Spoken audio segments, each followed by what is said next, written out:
Hey everybody, okay, so we're continuing with chapter 19, maybe hopefully finishing it today. We've been talking about esters, the reaction overview of esters.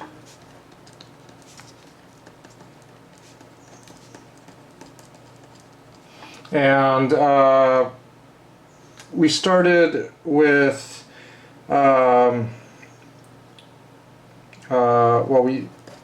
you can prepare them from acid chlorides, which was an example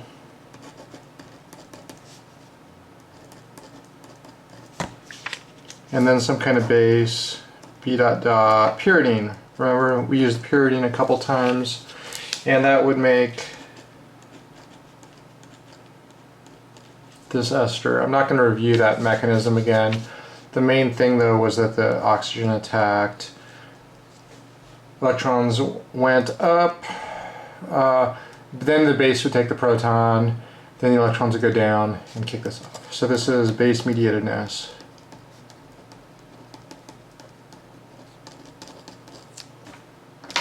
Okay, and then we talked about the preparation.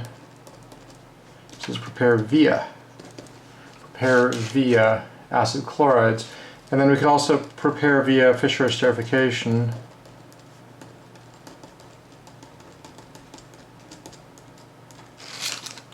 And that we did the same example.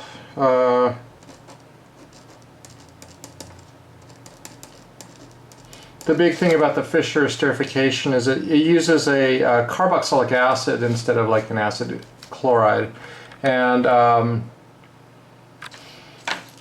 okay, and it's in a reversible process.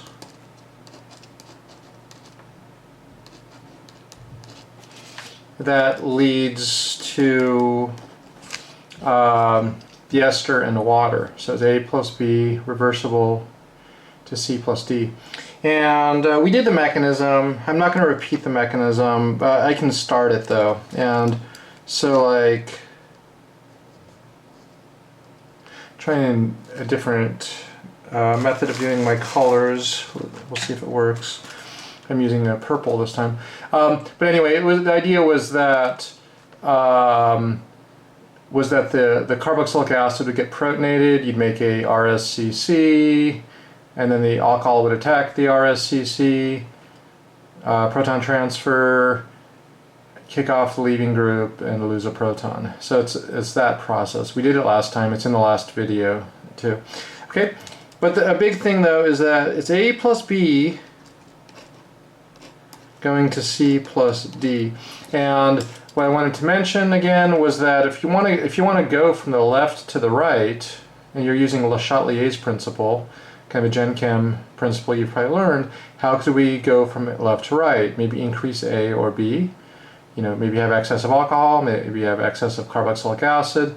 That'll force you to go from left to right. If we want to go the other way, say we have an ester and we want to hydrolyze the ester back to a carboxylic acid and an alcohol, how could we do that? Maybe have excess water. So like you'd have excess water, and that would force the equilibrium from the right to the left. So that was something I brought up at the end of the last lecture. Okay.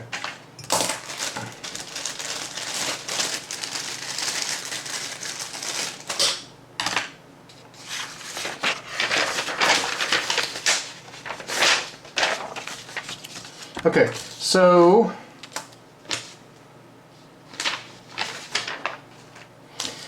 and an example of that, so the reaction is reversible. Thus, if I want to build an ester,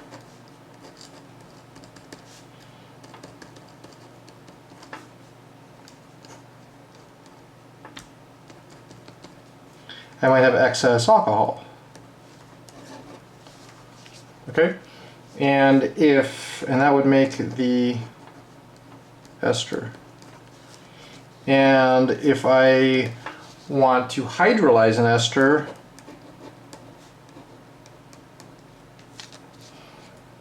I would trying these new erasable pens that are actually really cool, better than the old erasable pens. If I'm trying to hydrolyze the ester,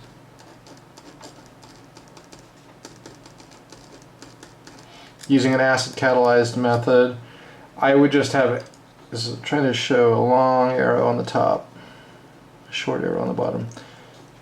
I would use excess acid water, and that would actually hydrolyze the product, hydrolyze the ester. Okay, and if I wanted to draw a mechanism of that,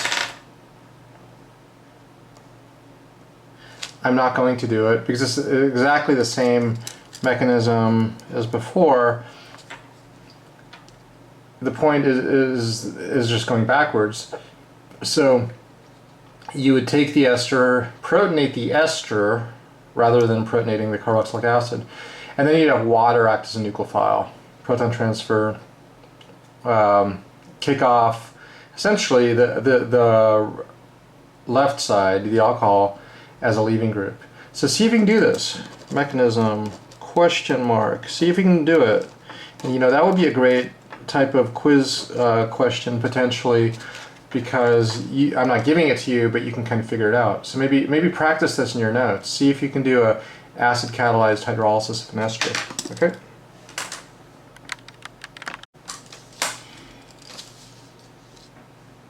Okay, so now we did kind of the preparation of acid, or preparation of esters by acid chlorides. We did preparation of esters by the Fischer Esterification. Let's show a reaction of an ester, base mediated hydrolysis of an ester, base mediated hydrolysis. This is called saponification also, which is soap making. Saponification, we'll see that next chapter. We'll talk about why we call it saponification, soap making. But let's just show an example, and I'll use the same ester we've been working with.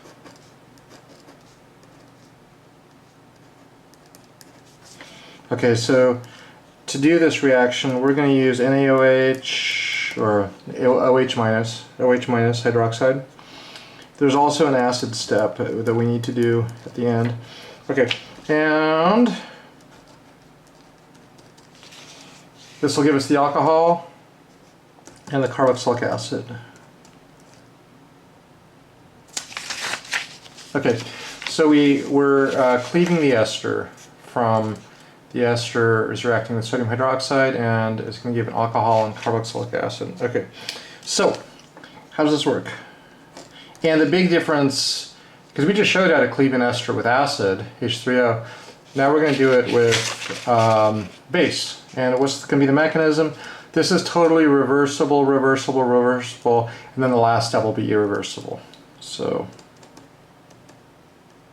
have hydroxide,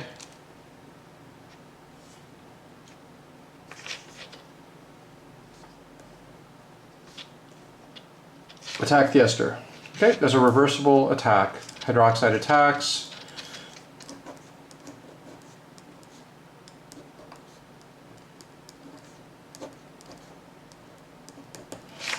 Now you have a tetrahedral intermediate.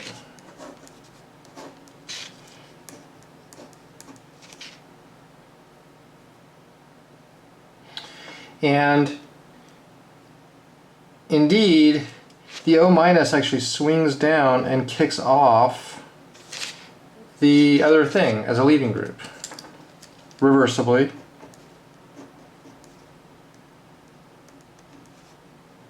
And that makes carboxylic acid. So you actually made a carboxylic acid. O minus swing down, kicked off the leaving group, and now you have an alkoxide, like that. And now what happens? This is an incredibly strong base. you actually made a strong base in the presence of a strong acid. Well, we'll say medium base and a medium acid, whatever. But the point is that now the base reacts with the acid.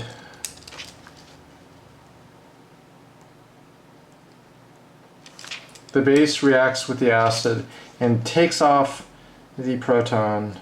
And this is actually an irreversible reaction. When you have a base and you have an acid,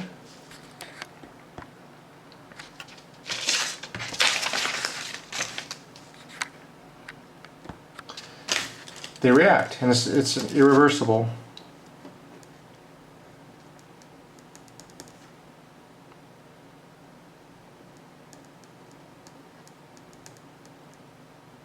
And now it's cleaved, right? You have the alcohol and the carboxylate. How do we form the final product?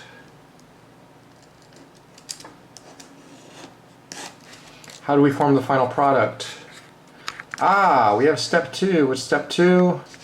H3O plus. So now we have now we're able to protonate the carboxylate. The carboxylate is the negatively charged carboxylic acid derivative. So H3O. Okay? So that gives us the final product. That is base-mediated as ester hydrolysis. Okay, so hydroxide attacked, electrons are up, electrons go down, kick off the alkoxide as a leaving group. That acts as a strong base, rips off the proton from the carboxylic acid, and then now step 2 happens, H3O, that reprotonates the carboxylate to make the carboxylic acid. That is base-mediated ester hydrolysis.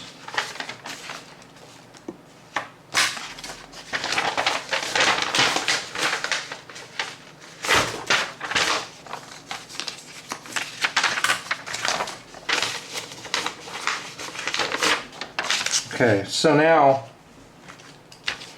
that was it for esters for now. Number 9 is reaction overview for amides.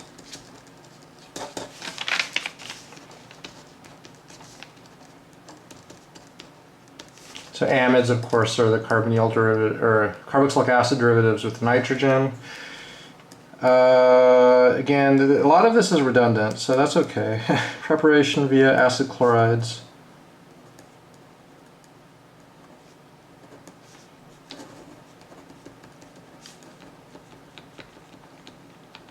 Preparation via acid chlorides. Well, here we go again.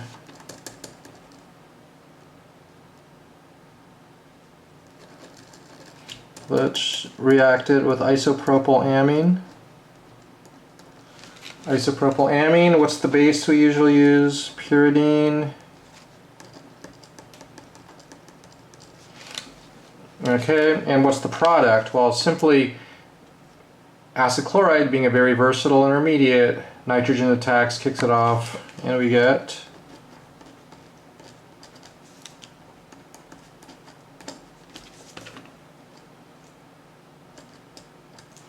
the amide, right?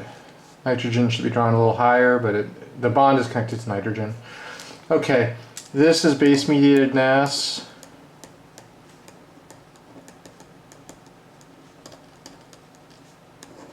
We did this a bunch of times last lecture. I'm not going to do it again.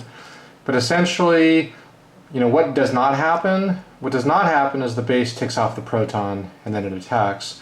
What does happen is it first attacks, nitrogen first attacks, and then we lose a proton. First it attacks, then we lose a proton, and then the tetrahedral intermediate collapses, and then you get the product. So look up base-mediated NAS, 1,000 examples from last lecture.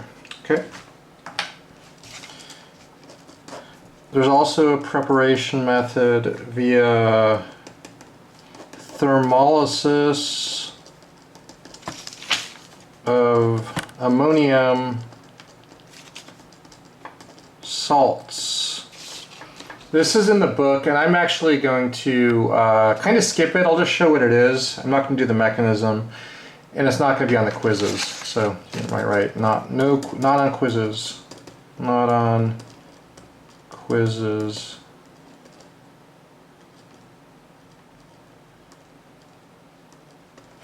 It's not going to be on the quizzes. You may see it in the homework, but and it's not that bad. It's just we're a little behind right now, and I don't want to waste time on this. It's not really used in the real world. Okay, so just an example.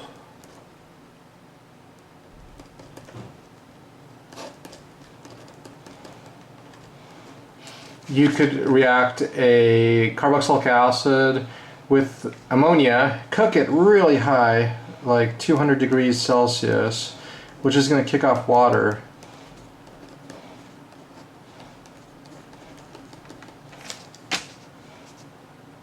And essentially do that.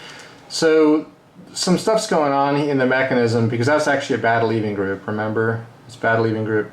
And so we need to make it a good leaving group, and that's what the mechanism does. I'm going to skip the mechanism and just kind of avoid this reaction because it's not that exciting. I would say the acid chloride reaction is much cooler and more general.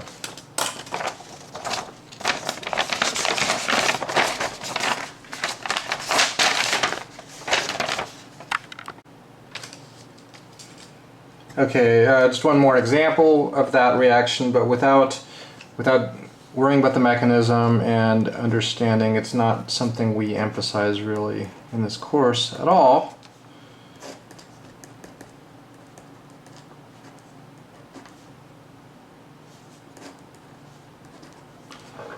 Here you have a carboxylic acid, you have an amine, and you can guess what the product's going to be. It's going to be the amide with loss of water.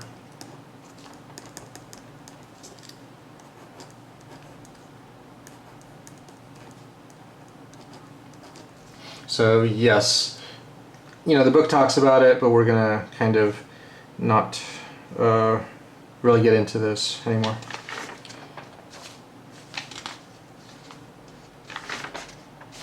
Okay, now we're into 10, which is reduction of carboxylic acids. Reduction of carboxylic acids. And this is a pretty straightforward reaction. We just got to go through the mechanism. Reduction of a carboxylic acid. Well, it's kind of like reduction of a ketone or aldehyde, right? What do you use to reduce ketone or aldehyde? Maybe NaBH4. For this, we're going to use a strong reducing agent, lithium aluminum hydride.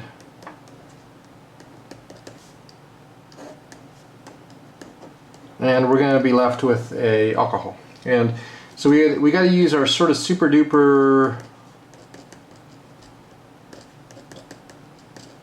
reducing agent. We're going to use LiAlH4. We're not going to use NaBH4. Okay? Because this is actually kind of a sort of a stabilized functional group. Why is it stabilized? Maybe more in the ketone or aldehyde? Well, it's got resonance. The oxygen can delocalize its electrons onto the acid, and this sort of stabilizes it. So being a stabilized functional group, due to the resonance stability, we can't use the easy hydride. We got to use the more tricky stuff. So cannot use NaBH4. Here and there we'll find functional groups that you cannot reduce with NaBH4. You got to use something more crazy like this stuff. And this is more dangerous and hazardous and causes fires all the time. So you got to be careful with this. Anyway, what's the mechanism? The mechanism is Not immediately really a reduction. Remember that lithium, aluminum hydride, and also like NaBH4, they kind of they act like H minus, right? They act like H minus in quotes because it's not exactly H minus, but the big thing is that the first step is not a reduction, but rather acid-base reaction. So H minus rips off the proton in an acid-base reaction, and that makes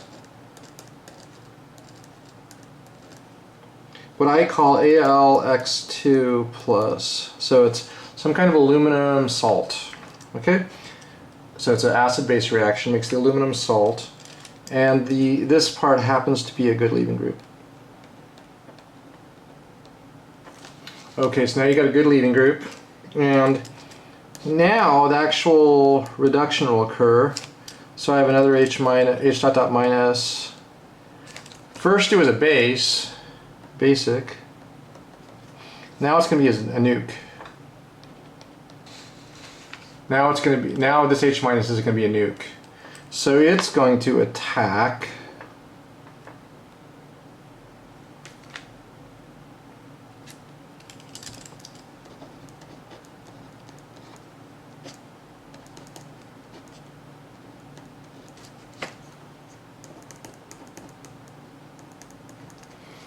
and give you a tetrahedral intermediate, just like we've themed in this course a bunch of times. Electrons go up, now electrons go down. Kick off the good leaving group.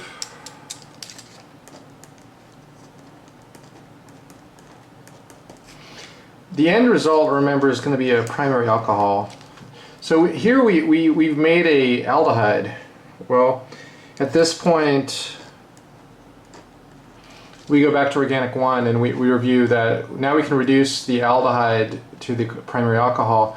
First with H minus, so just another H minus attacks it, right? H minus attacks. And then where do we get the proton on oxygen?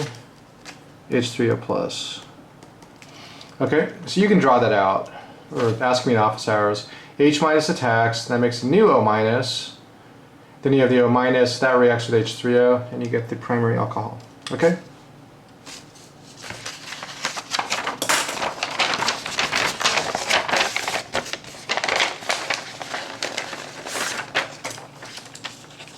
Example.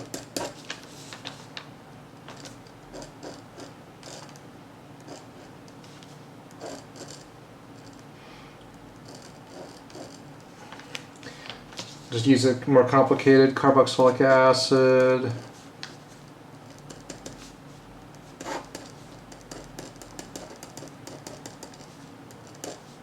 Okay, H3O plus. What's the final product? Well, we're going from a carboxylic acid to a primary alcohol, so it adds H twice. H minus added twice. We could call it a double reduction.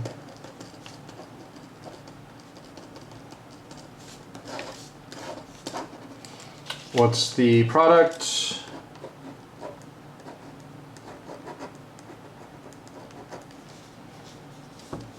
Well, we got the 2 carbons. Sorry, 1 carbon. It was 1 carbon, but on that carbon now is a single OH. Now you have your primary alcohol. Okay? So if you want to, well, you know the mechanism now. It's first a basic attack of H minus, then nucleophilic attack, and then that kicks off one of the oxygens, and then a second nucleophilic attack, which reduces the aldehyde to the alcohol. Okay?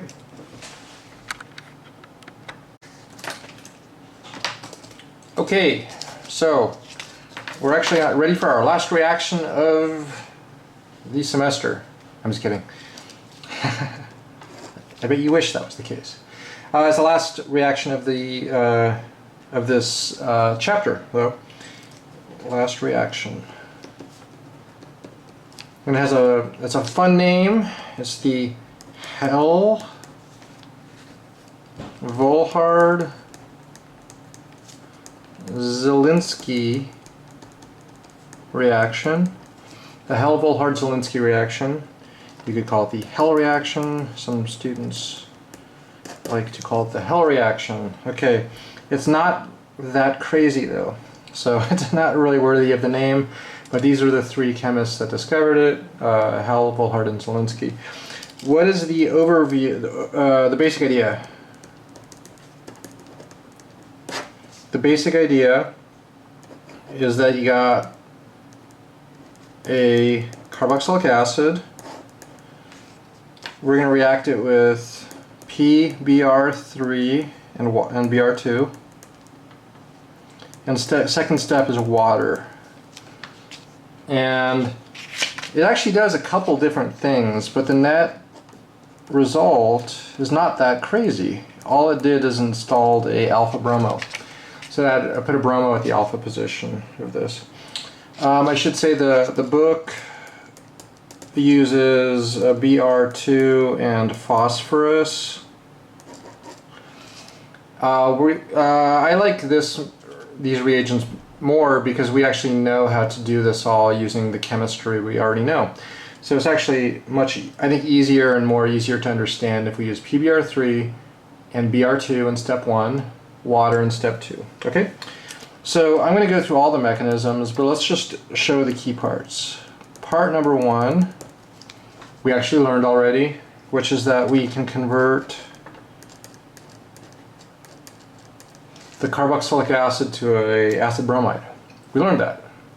What is the reagent that converts a carboxylic acid to an acid bromide? Oh, it's PBr3. We learned it, I think, last lecture. Okay, we're actually going to call this kind of a protecting group, PG.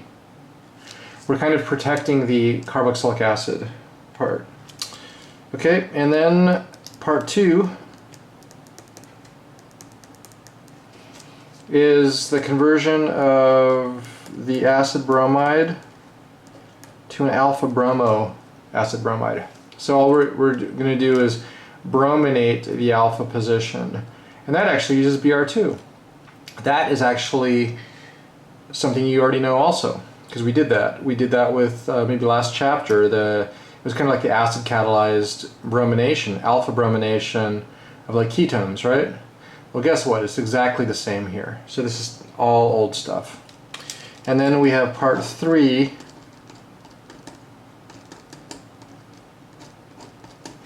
which is simply the hydrolysis of the acid bromide with water. That's totally easy too. It's just water attacks, electrons go up, kicks off Br. So I'll show the mechanisms of part 1, 2, and 3. This could all be a nice quiz mechanism too, but let me go through part 1, 2, and 3. All right, so part 1 will be carboxylic acid to acid bromide. Part 2 will be acid bromide to alpha bromo acid bromide. Part 3 will be hydrolysis of the acid bromide back to the carboxylic acid. Okay, let's do them. Part 1, 2, and 3 coming up.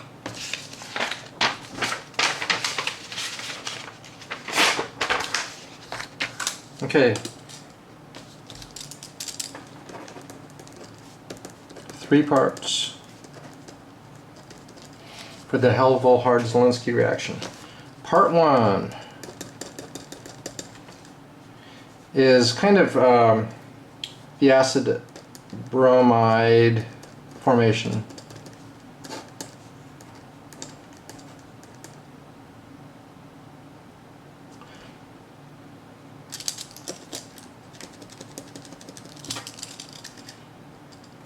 I'm going to add an extra carbon for each of these because we're going to do stuff on the alpha position, so it makes sense to add an extra CH2. Okay, so the first step is PBr3. How did this work? We learned it, maybe it was last chapter or this chapter. Maybe it was this chapter. Yeah, it was this chapter. It was simply oxygen attacking phosphorus.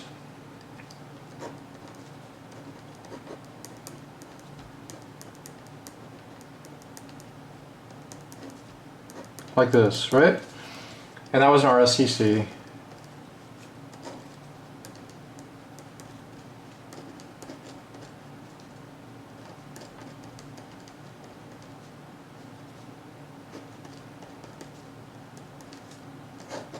Right?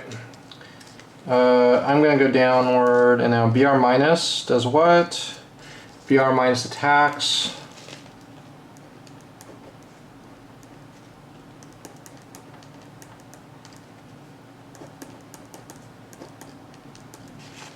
Okay, and this whole phosphorus thing is a good leaving group. So oxygen attacks, kicks this off, and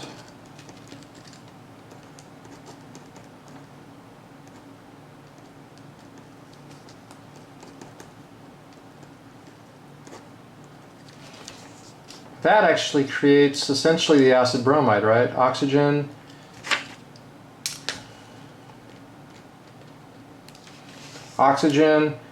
kicks off the other oxygen and phosphorus. That makes the protonated acid bromide, and we lose a proton. So what's the byproduct? It's kind of like OPBr, right? Because we're converting, this bond jumps up and you get a double bond to phosphorus, lose a Br, and you get a Br minus also. But those are the byproducts, right? Net effect though, we made the acid bromide, right? Oxygen attacked, RSCC, Br minus attacks the RSCC, etc. Collapse of the tetrahedral intermediate, and then that makes the phosphorus double bond O, Br, protonated acid bromide, lose the proton, and you get the product. Okay, that was part one. Let's do part two now. Part two, which is essentially going to be the bromination of the alpha position.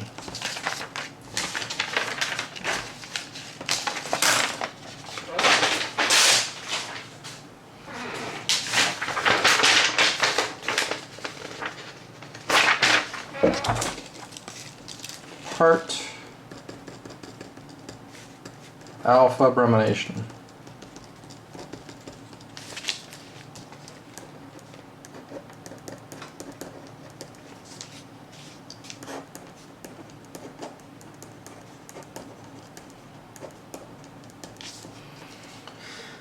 Of the acid bromide. Alpha bromination of the acid bromide. So we have Br2 around because that was part of the reagents. We also have HBr. The last reaction actually created HBr as part of its reaction mechanism. You're generating H, you're generating Br. So we basically have HBr. Okay?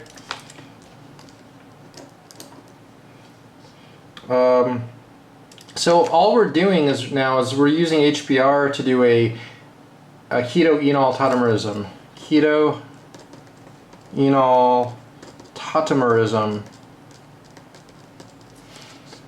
So what we're going to do is enolize, or create an enol of the acid bromide. So to do that is very easy. Remember the mechanism was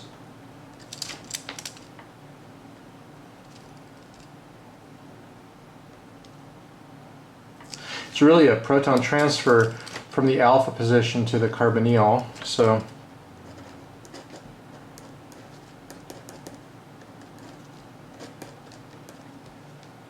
okay, and then Br minus takes off this guy. So all we did is we tautomerized the keto form to the enol form. Straightforward. What do you remember about the reactivity of a keto form versus an enol form? This is electrophilic, this is nucleophilic. Okay? So now we're given a good electrophile, Br2. What's the nucleophile going to do to Br2?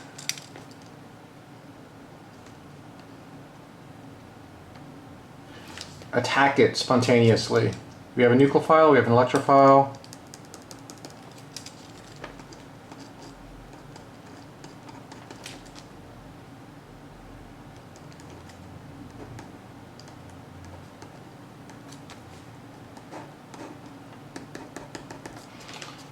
Lose a proton, and there we go. There's part 2. Part 2 is the alpha bromination of the acid bromide. And now we got to the end of part 2. Okay? I'm drawing the mechanisms kind of reversible, with the exception of the nucleophilic attack being irreversible. The loss of the proton is reversible, but that's not that big of a deal. You know, on the exams and quizzes, you would just use a normal arrow. All right, so we're basically done. The only part now is part 3, which is the hydrolysis of the acid bromide. I'll do it down here, really easy.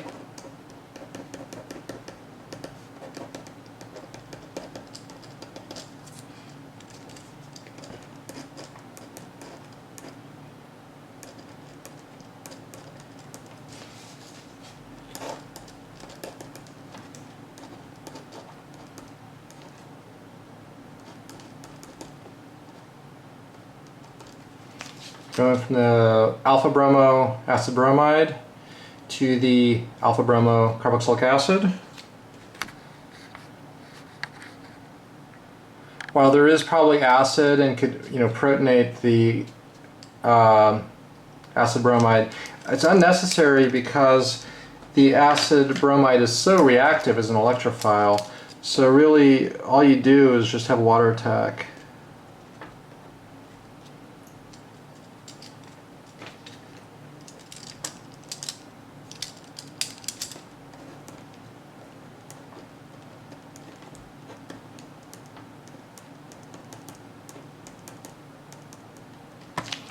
Okay, water attacks the acid bromide. Electrons go up. We can PT from maybe oxygen to oxygen.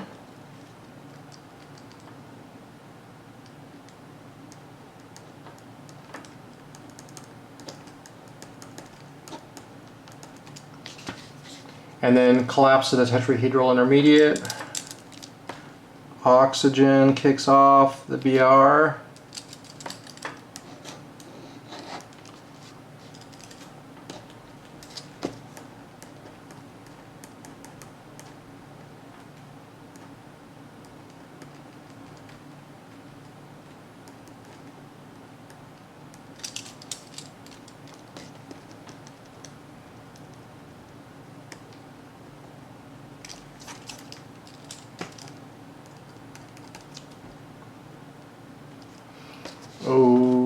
Okay.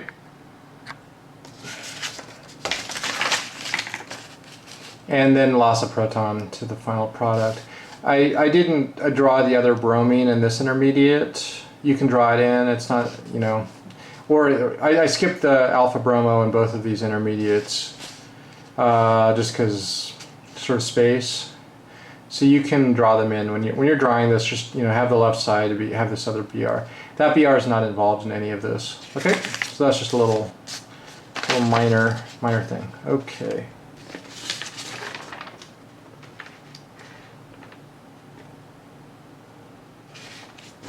Cool. So we are done with this chapter. Now I'm going to enter the conceptual points of the next chapter. So this just shows you again the part 2 and part 3 of the Helvell-Hard-Zielinski. The alpha bromination was essentially conversion of the acid bromide keto form to the acid bromide enol form, which is nucleophilic. It's really a proton transfer. Protonate the oxygen and then show the enol of the acid bromide. That's a nucleophile. Nucleophile attacks Br2. That's an electrophile. Loss of proton. Hydrolysis is really straightforward. Water is tax. Maybe do a PT from oxygen to oxygen. Now you have two alcohols, kick off the Br. Now you have the protonated product. It's like a protonated carboxylic acid. Lose a proton to the final product. Cool. Okay, so this is new chapter, chapter 20, which is sort of a continuation of what we were talking about with carboxylic acid derivatives in the last chapter. So there's some redundancy, but we have some new details to get through, some basic conceptual points. So first of all, naming of acid chlorides. Not too much naming of these, but there's a couple you should know. This is called acetyl chloride. These are common names, so commonly used names for these molecules. Acetyl chloride. This is propanoyl chloride, or propionic chloride.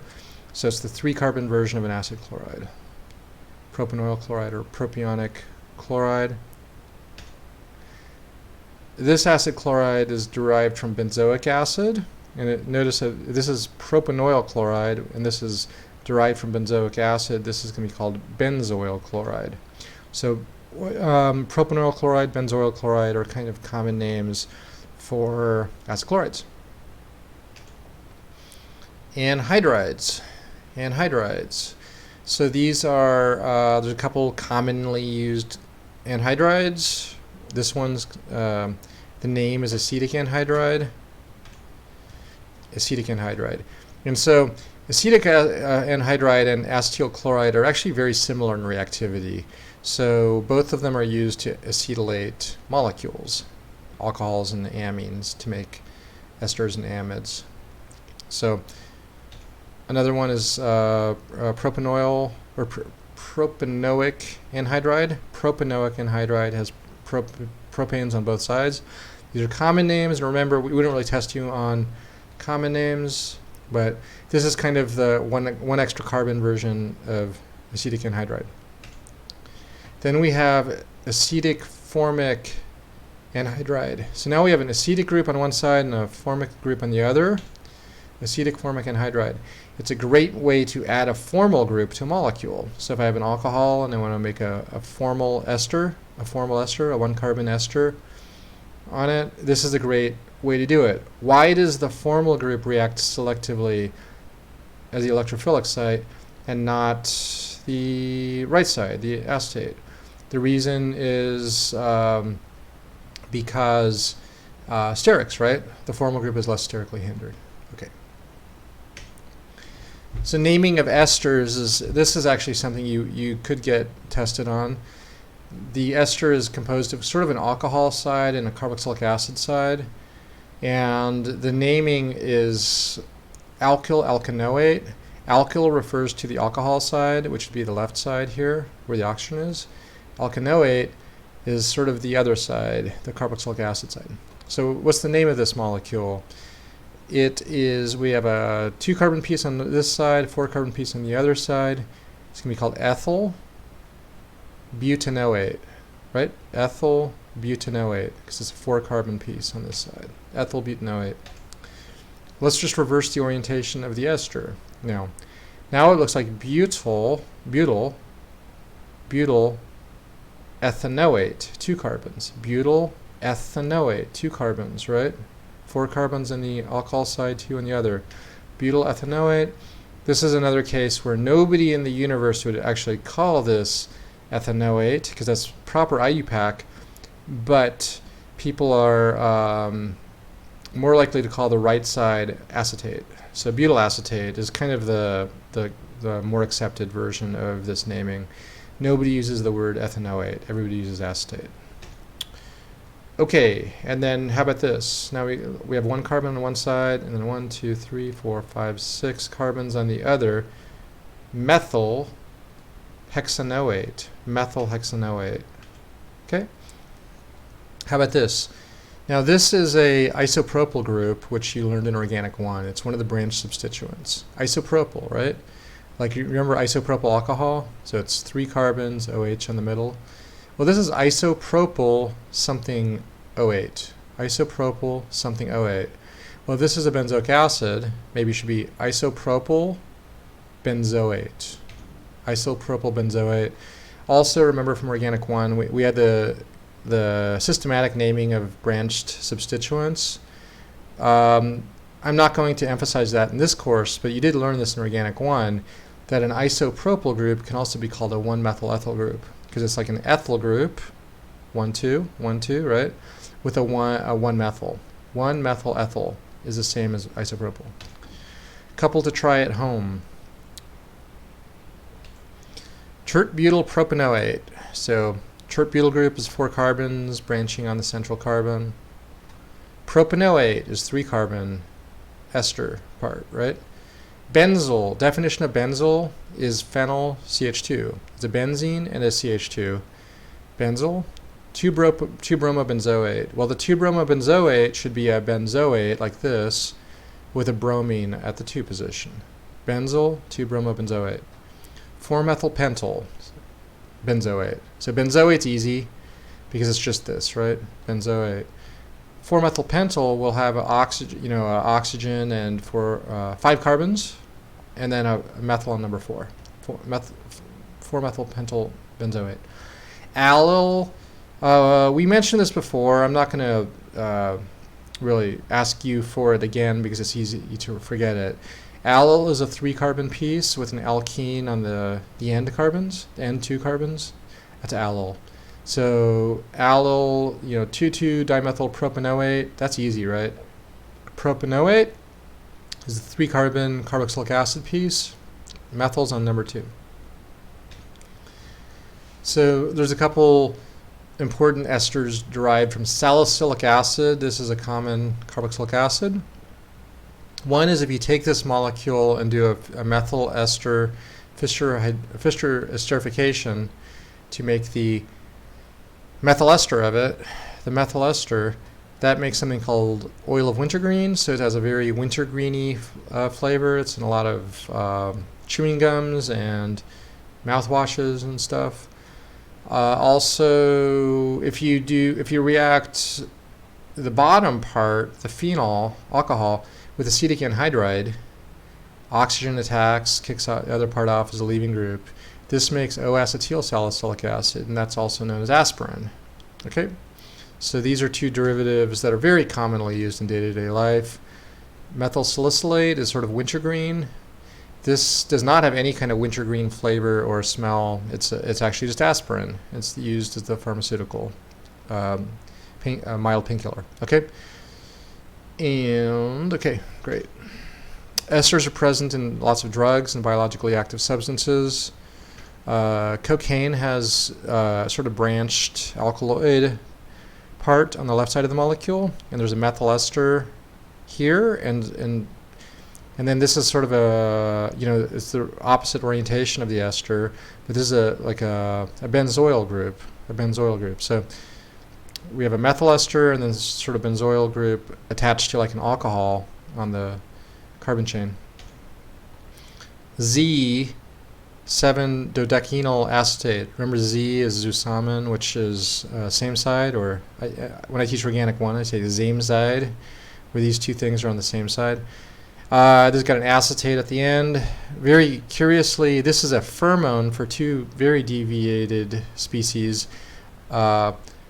Moth and also a elephant. So both of these species use this as a pheromone. It's pretty crazy. Amides. So naming of amides are composed of an amine and a carboxylic acid. In a very simple amide, this is just a 4-carbon amide. It's just butanamide or butane amide or butanamide. What do you think it's going to be if we have N-methyl N-ethyl, 2,4-dimethyl pentanamide? So I always start from the right side. I look at pentanamide, I draw that out, 5-carbon amide, and then we have 2,4-dimethyl on there, 2,4-dimethyl on there, and then we have a methyl and an ethyl on the nitrogen. That's what the N's stand for. So there it is. 1, 2, 3, 4, 5 is the pentanamide. 1, 2, 2,4-dimethyl. And on the amide nitrogen, we have a methyl and an ethyl. Couple to try at home. N-phenyl N-benzyl, 2-chloropropanamide. Well, the bottom part's easy. It's propanamide with a chlorine on number 2. N-phenyl N-benzyl. N-phenyl N-benzyl would mean we have a phenyl and a benzyl on nitrogen. Phenyl is just a benzene. Benzyl is a benzene and a CH2. See if you can draw it. N-methylbenzimide. Well, benzimide is a derivative of benzoic acid. So it's benzoic acid with a nitrogen. And N-methyl means the nitrogen has a single methyl on it. Recall the reactivity of carboxylic acid derivatives. So we learned this extensively last chapter, that a carboxylic acid, acid chloride is the most reactive, then anhydride, then ester, then amide, and then carboxylic acid, right? So the order above is due to leaving group ability for one, and also resonance stability. So we'll see like amide has a lot of resonance stability, which decreases its reactivity. But leaving group ability is really easy to understand. Like acetyl chloride reacts to nucleophiles, you have a great leaving group, Cl-, very stable, electronegative thing. But if you have a slightly less reactive derivative like an ester, nucleophile attacks kicks this off. It's not as good of a leaving group. It's not as stable. And so leaving group ability will kind of dictate this order, right? The other thing is resonance stabilization of the substrate. So amide, like I said, it's got extensive resonance stabilization. This is a major resonance contributor.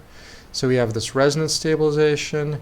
Nucleophiles don't really react with extremely stabilized things. So being stabilized, it decreases its reactivity. And so not only do we have a bad leaving group, we also have a very unreactive substrate. Sterics can also influence the rates of reactivity. So sterics can also influence the rate of reactivity. And so if you have a bunch of acid chlorides, but one's like non-hindered next door and the other is very hindered, you can imagine this is going to be a lot faster reactivity and this is a lot slower reactivity.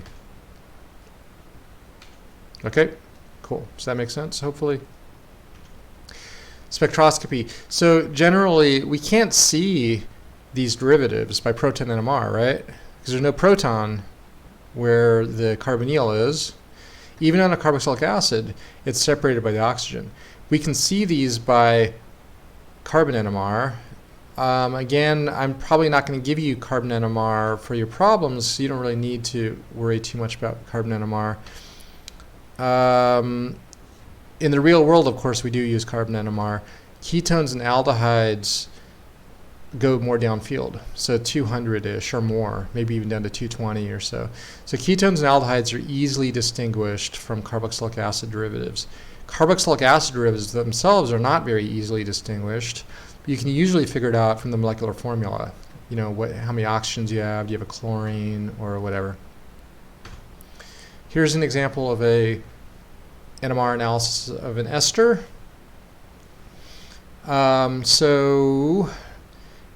So we have kind of simple stuff on the left side. 1.3 is a triplet. Why is it a triplet? Because there's 2 neighbors plus 1 is a triplet. This is a quartet because there's 3 neighbors on the other side.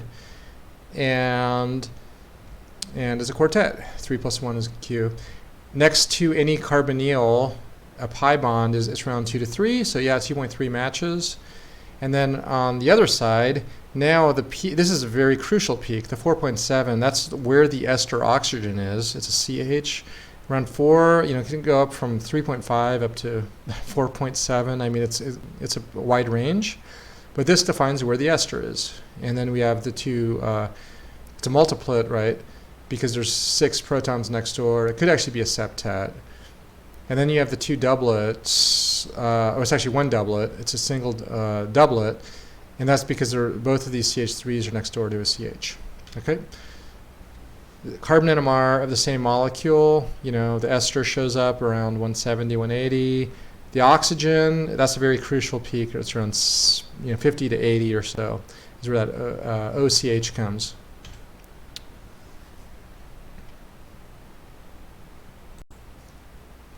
Let's look at another ester now to kind of figure out how we can see the orientation of the ester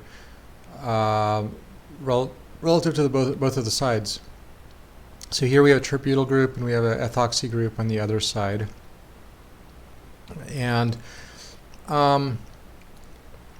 so the left side with the terbutyl group is kind of boring. I mean, it's got 3 singlets at 9 hydrogens, and the chemical shifts really upfield. So around 1, so it's very, very boring. It doesn't see anything, any effect really of the carbonyl and the oxygen that are sort of far away. On the other side, though, we have the OCH2 and the CH3. Of course, the OCH2 is really downfield at 4.2 ppm, and because it's directly connected to the oxygen. And of course, it's a quartet and a triplet because the CH2 sees a CH3. 3 plus 1 is a quartet. CH3 sees a CH2. 2 plus 1 is a triplet. So that ethyl arrangement is found very commonly. What if we simply switch the orientation of the ester? What do we get? So now we have the terbutyl connected to the oxygen, and then the C double bond O, and then the ethyl group. Well, this changed pretty substantially. The big thing, of course, is the OCH2 that we saw before at 4.2 is now at 2 to 3, we'll say, which is next to a pi bond. The double bond O is a pi bond. And so that's a big difference. Now there's no CH that's directly connected to oxygen. So there's nothing around 4. And that's a pretty interesting indicator of, that the oxygen is not connected to either this fragment, or, I mean, it is connected to this fragment, it's just this fragment doesn't have any CHs that are directly connected.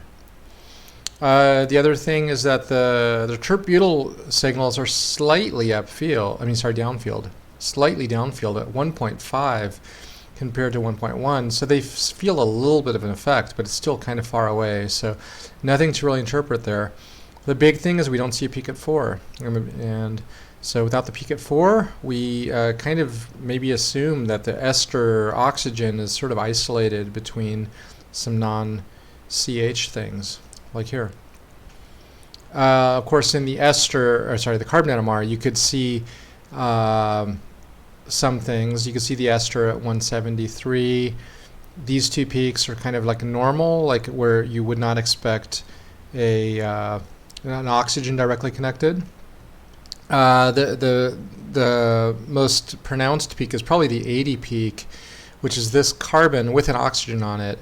So that carbon has an oxygen on it. It's also not seen in the DEPT. We're not going to really, well, you saw DEPT in the Nmr chapter. DEPT would let you identify CHs from CH2s from CH3s. DEPT also does not show quaternaries.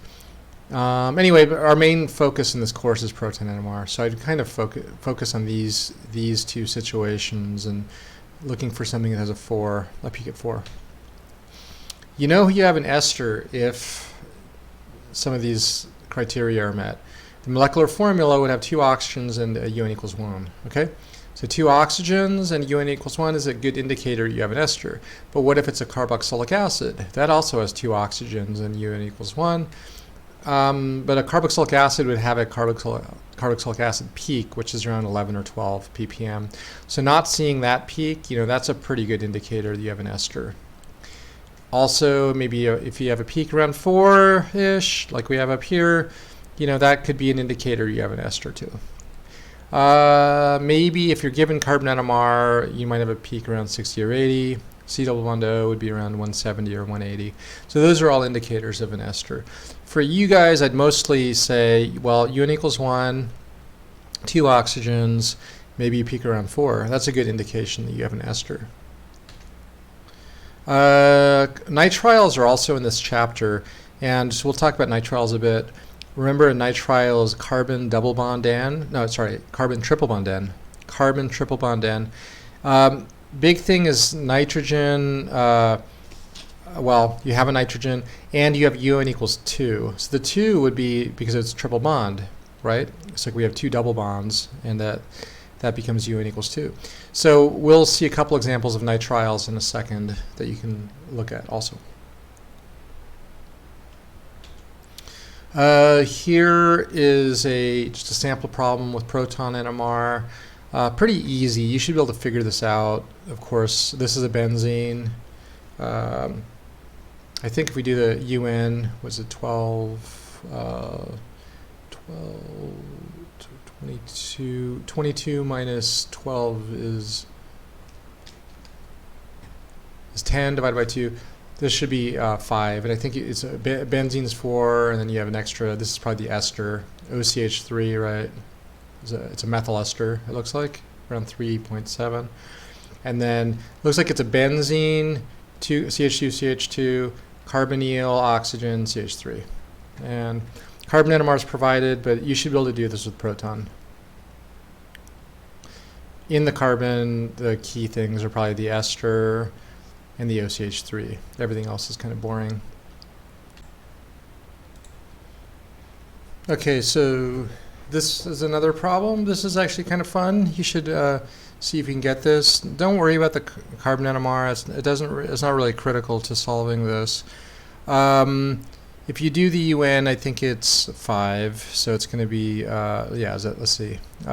11 times 2 is 22. Add 2 is 20. 24 minus 14 is 10. 10 divided by 2 is 5. So yeah, you got a benzene is UN equals 4.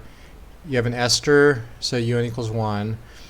You'll have to kind of look at this kind of carefully. It's not simply like a benzene and then like a 4-carbon chain alkoxy. The big hint here is we have a quartet triplet pattern, which probably means like this is an ethyl group. This is an ethyl group, but the ethyl is not, the ethyl CH2 is not an oxygen on the oxygen of the ester, because it's at 2 point something, right? So it looks like we have an ethyl, and then you have maybe a CH2-CH2 pattern with one of those being the oxygen on the oxygen ester. So it looks like this is on one side of the ester, this is on the other side of the ester. So I'm guessing it's going to be benzene, CH2, CH2 oxygen with the ester, and then the ethyl, the quartet triplet. See if you can do this. It's a cool problem. All right. Here are a couple more problems. You can try doing them. It looks like 2 of these are esters because of the 2 oxygens, and there's no peaks at 12. So these are going to be esters. See if you can do them, right? Quiz-like problems. Okay. And then these ones, I believe, both have UN equals 2. I think it's UN equals 2, and this is UN equals 6. So it's 4 from the benzene, because it's 7, peaks at 7. And then I'm pretty sure there's another 2. So do the calculation and see if you can figure them out. These are probably nitriles, right? There's no oxygens, and with the extra UN equals 2, it indicates it's a nitrile. So you can draw the nitrile as a functional group and see if you can attach these pieces. Okay. Real quickly about the UN calculation. Remember that if you have nitrogen, you have to subtract a hydrogen before you begin. So this sort of becomes C7H12, right? C7H12. And so C7H12, that's so it's going to be 2 times 7 is 14, add 2, 16 minus 12 is 4. 16 minus 12 is 4. 4 divided by 2 is 2. So now you can see why this is UN equals 2, right? This one, do the same math. I believe it's going to be UN equals 6. 4 for the benzene, 2 for the nitrile. Okay? So you can do them. These are great problems, great quiz-like problems. Long chain esters are found in various insoluble waxes, found in some crazy long esters are found like in whale wax, spermaceti wax. So this is a wax isolated from sperm whales. You have a long chain carboxylic acid conjugated to a long chain alcohol. That's the wax inside a sperm whale. It's also involved in their sonar mechanisms. Okay, here's the wax in beeswax. So we have a 16 carbon chain on one side and a 30 carbon chain on the other. I don't even know what that's called. I guess it's called triacontyl. That's what 30 carbons is. Definitely not something people memorize. And then hexadecanoate is what you'd call 16 carbons. Hexa is 6, decanoate is the 10. So it's 10 plus 6 is 16. Triacylglycerides are a component of natural oils. Fats, they're based in glycerol. Triacylglycerides. So what are these? They're missing a Y there. Triacylglycerides. So glycerol is a trialcohol. It's 1,2,3 propane triol. It's the esters that you get if you conjugate long fatty acids, carboxylic acids, to the alcohols. You get a triacyl glyceride or a triglyceride, and that's what these are. And these are found in a lot of kind of nasty foods and animal fats and kind of unhealthy foods, and these build up on your heart and give you heart disease and potential for stroke. These are not that far off from phospholipid bilayers, which are a main component of biological cell membranes. So in these instances, you have two fatty acids conjugated to glycerol, and then you have like a phospholipid component, which is polar. And so what ends up happening is like this polar part turns into little spherical things. These are hydrophilic, and these build a phospholipid bilayer. So you have the phosphate part is up on the top, then you have a fatty chain, and then it's emulated on the bottom where you have another set of these hydrophobic membrane components. And this is kind of like the standard arrangement of cell membranes that you're familiar with. Okay, so then the concept of saponification. We talked about this earlier, so let's talk about it just a tad more. Saponification means soap making. So how does base-mediated ester hydrolysis, which we talked about earlier, how is that related to soap? If you imagine fats that might be derived from like animal material, they can be hydrolyzed. These triacyl derivatives, the triesters, can be hydrolyzed to make glycerol, and then when you do this, you temporarily have a sodium carboxylates. So it's cetyl-1-O-Na. And this is what soap is. And certainly the way we used to create soap, it was these long chain carboxylic acids with a sodium on them. How does that become soap, and how does it have a cleaning effect?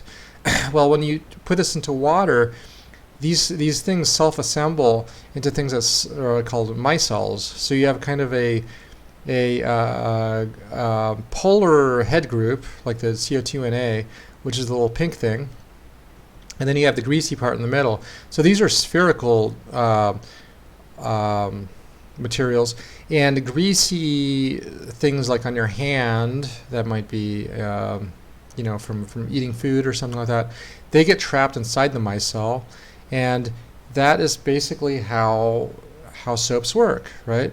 Is you're trapping weird greasy products like from your skin when you're washing your hands, and they get trapped into the micelles. Then the micelles you wash down the drain. So that's pretty cool. That's how soaps are actually work. How soaps actually clean your hands and your body when you're washing yourself with soaps.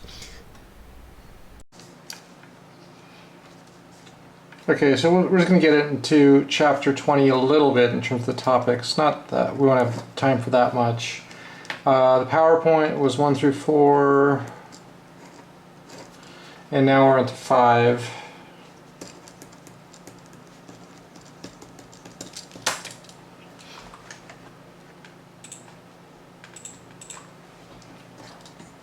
And we're into the chemistry of alkanoyl halides.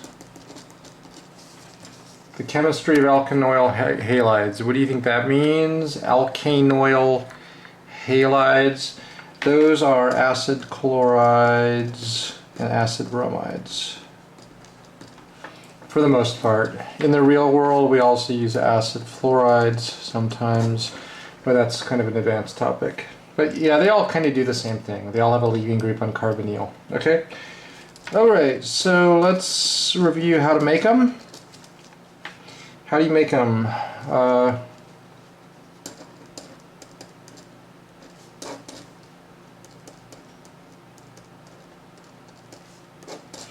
You can react a carboxylic acid with either thionyl chloride, SOCl2, or PBr3, as we just saw in the Helvell-Hart-Zielinski reaction.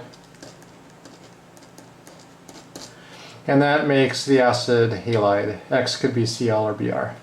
Mechanism, you know, we did it already, but essentially double bond O attacks either the sulfur or the phosphorus, making RSEC, and then the halogen attacks that. Okay, what are some of the things you can do with these? Hydrolysis is a really boring reaction.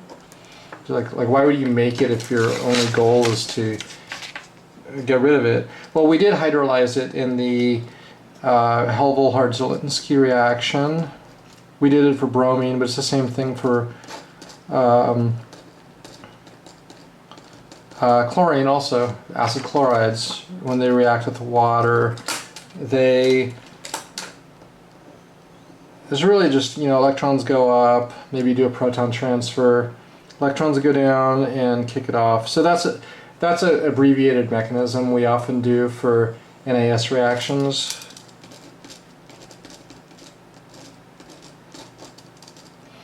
On the exam and quizzes, you should probably draw out the mechanism. But yeah, it's nucleophile attacks, and we did a proton transfer, and then we kick off the leaving group, the Cl. And then, yeah, great.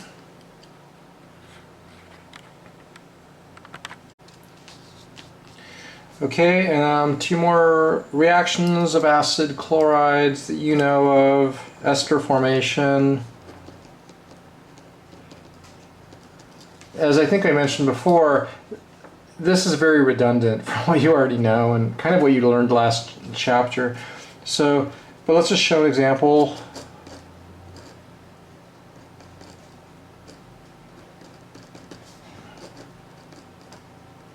We're talking about acid chlorides, right? And how you might react to them with an alcohol to make an ester.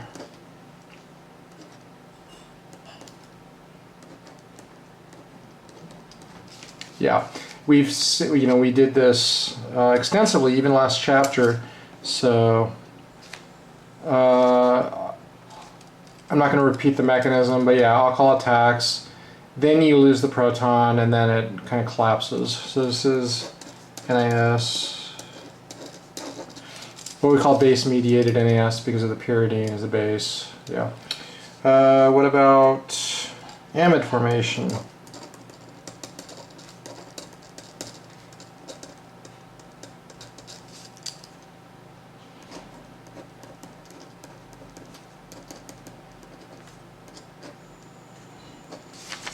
Okay. Well, what's the product? Nitrogen attacks, kicks off the leaving group.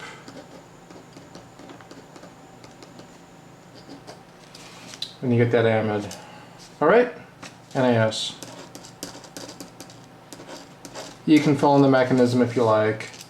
But the big thing, remember, is that the nitrogen attacks first, and then after that you lose the proton, falls apart, you make the amide.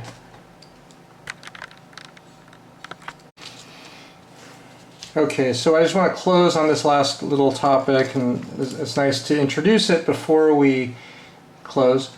Reaction of acid chlorides. Probably acid bromides too, but we just focus on acid chlorides with organometallic reagents. Okay, let's just show this and we'll be done. So if I have an acid chloride, this is new chemistry, you've not really seen this before, but if I have this, I can react it with two different kinds of organometallic reagents, and I will get different products. So the first one is like phenyl magnesium bromide, water. Okay. That one you know, but you've never seen it react with an acid chloride. The big thing is that it attacks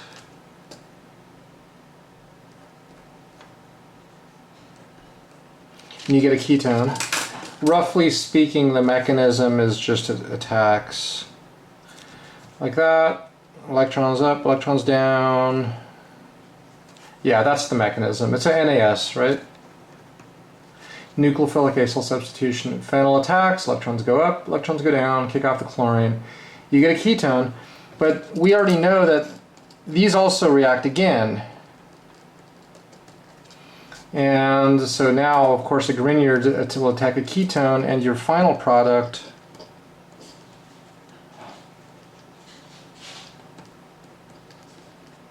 will be a tertiary alcohol. Okay? That's not that crazy. That seems all reasonable, right? Grignard attacks once, gives you a ketone, and then attacks again, and it gives you a tertiary alcohol. The question is there a way to do this in a way that stops at the ketone? And the answer is very simple, and that's where we'll stop. If you do this with the cuprate,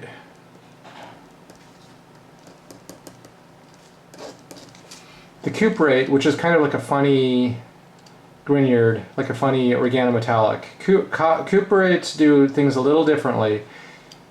It stops at the ketone.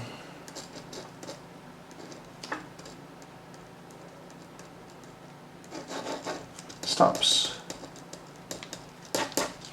And that's kind of where we will stop. I just want to show you that acid chlorides have deviant behavior, or different behavior.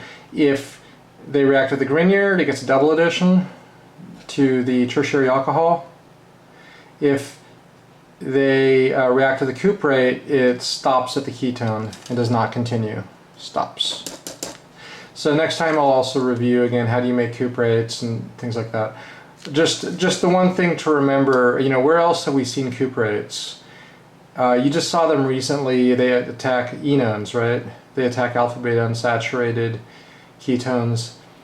And that's where you saw them. So pretty much in your entire organic chemistry experience, there will be two cases that cuprates react. Enones, or alpha beta unsaturated carbonyls, right? And acid chlorides. There's two cases where cuprates react. Conjugate addition, 1,4 addition, and acid chlorides to make ketones. That's it for cuprates. I will next time review how to make them and show a couple more examples. All right, thanks. See ya.